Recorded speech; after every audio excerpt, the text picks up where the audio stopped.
There's nothing that pleases a publisher more than when they can announce a juicy sequel to a well-selling game. After all, the risk is partially over for them. The format has proven itself, and now it's time to rinse, repeat, and feast on some tasty wallet lettuce. Therefore, is it any surprise to find out that video games have often been laced with Easter eggs that tease sequels long before they're announced? It builds the hype, and it's like everyone working on the title can barely contain their excitement, and when the fans get hold of them, they can't either. What's even better though is when these secrets to these upcoming games are actually staring us right in our dumb faces and only in hindsight become clear. So today, let's take a look at the times that we looked our future in the eye and didn't even know it. As I'm Jules from WhatCulture.com, and these are 7 hidden video game sequel clues that you totally missed. Number 7. A hidden room in Batman Arkham Asylum laid out Arkham City's plot.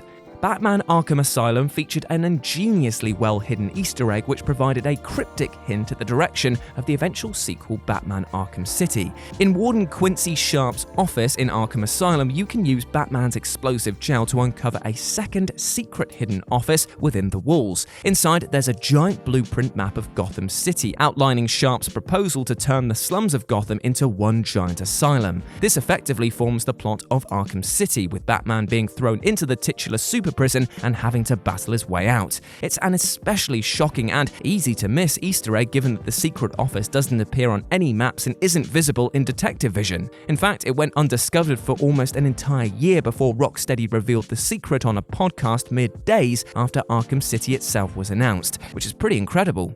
Number 6. A new Portal achievement foreshadowed Portal 2's reveal. Valve's legendary puzzle platformer Portal was released back in October 2007, and almost 2.5 years later, on March 1st, 2010, Valve added an unexpected patch to the game. The patch notes puzzlingly read, "Changed radio transmission frequency to comply with federal and state spectrum management regulations," allowing observant players to discover that 26 clock radios had been hidden throughout the game's test chambers. Now, taking these radios to the correct location would allow them to broadcast a hidden message, and doing so for all 26 radios would unlock the transmission received achievement. But more to the point, each of these radios transmitted their secret message in Morse code, all of which were part of an alternate reality game and appeared to be suggesting that malevolent AI GLaDOS was rebooting. An additional patch added on March 3rd also changed the ending of the first game, now showing our heroine being pulled back into the Aperture facility, and wouldn't you know it, just 2 days later on March 5th, Portal 2 was announced. Number 5. Resident Evil 3 Nemesis had a poster for Biohazard 4. Only the most eagle-eyed players of the original version of Resident Evil 3 Nemesis will have noticed that the exterior for the Raccoon City Cinema features a mock-up poster for Biohazard 4. Biohazard is, of course, the Japanese title of the Resident Evil franchise, and though in-universe this was actually advertising a movie, it was clearly a nod to fans that a 4th game was indeed in active development. And while a version of Resident Evil 4 was indeed being made at the time, it actually ended up being reworked into Devil May Cry. The eventual Resident Evil 4, meanwhile, became a total reimagining of the series and wasn't released until over 5 years after the release of the 3rd game and its initial tease. Number 4. Ghost Recon Wildlands' DLC invited players to the Ghost Recon BREAKPOINT announcement. So Ghost Recon Wildlands was originally released in March 2017, but Ubisoft continued to support the game with DLC content packs, the final one being Operation Oracle, which landed on May 2nd of 2019. The very same day, YouTuber Core Ross discovered a bizarrely specific Easter egg, with company Skell Technology inviting the player to join them for SkellCon, which was a week later with a specific time set for the show. Lo and behold, this turned out to be the precise date and time that Ubisoft announced the sequel to Wildlands, Ghost Recon BREAKPOINT. Furthermore, the character of Cole D. Walker, who was introduced in Operation Oracle as played by John Bernthal, turned out to be BREAKPOINT's antagonist, which is pretty clever. Sadly, BREAKPOINT ended up being a far cry from the solid multiplayer shooter thrill of Wildlands, so that clever hint was ultimately in service of a whole lot of nothing. Number 3. A Red Faction guerrilla Easter egg ominously warned of Red Faction ARMAGEDDON'S antagonists. Red Faction Guerrilla features a fantastic fan-serving Easter egg whereby players are able to track down Parker, the protagonist of the original 2001 game, who is now an old man living in isolation on Mars. Amusingly, Parker will rant and ramble on at the player if they stick around long enough, and one of his soundbites provides a sly but vital sliver of foreshadowing for the next game in the series. Reminiscing of his heroic past, Parker says, "Now back in the day, Mars had big oceans full of monsters. We drove around in submarines and torpedoed them son of a bitches. But you don't see monsters round these parts no more, unless you look real hard."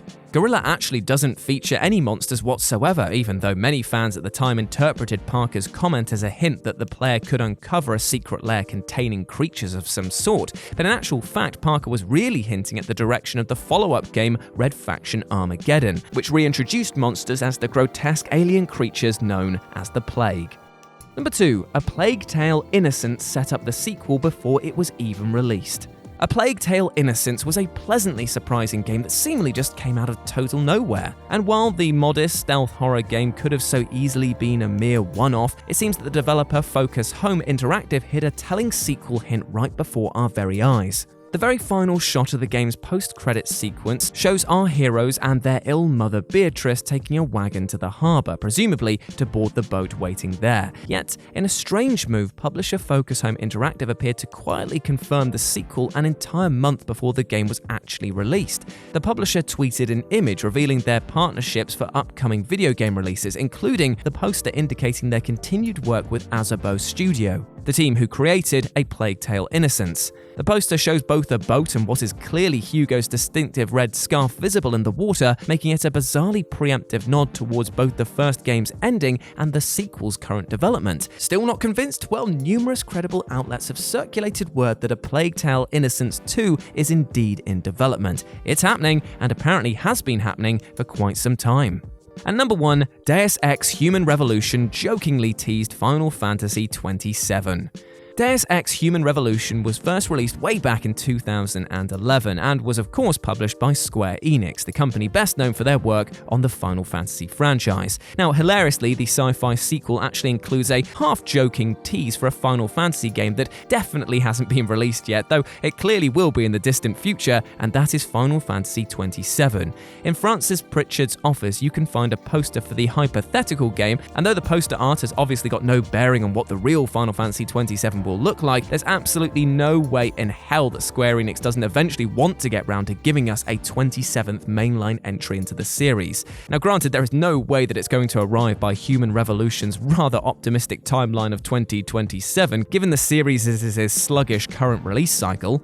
We'll probably end up with Final Fantasy XXVII sometime around 2050. Short of the world ending by then, Final Fantasy is always going to be around, and so there's no reason why this series won't make it to number 27 and beyond. And there we go, my friends. Those were 7 hidden video game sequel clues you totally missed. I hope that you enjoyed that, and please let me know what you thought about it down in the comments section below, as I might return to this and do a commenters edition further down the line. I hope that you have a fantastic day, whatever you are getting up to. And I know today we spoke about hidden details that were right in front of us, but let me tell you another tiny little secret that a lot of people don't actually recognize. That is to be kind to yourself, to take a break when you need to, and take a step back from situations that are causing you stress, and ask yourself this one pertinent question: can I control this? Is this within my control?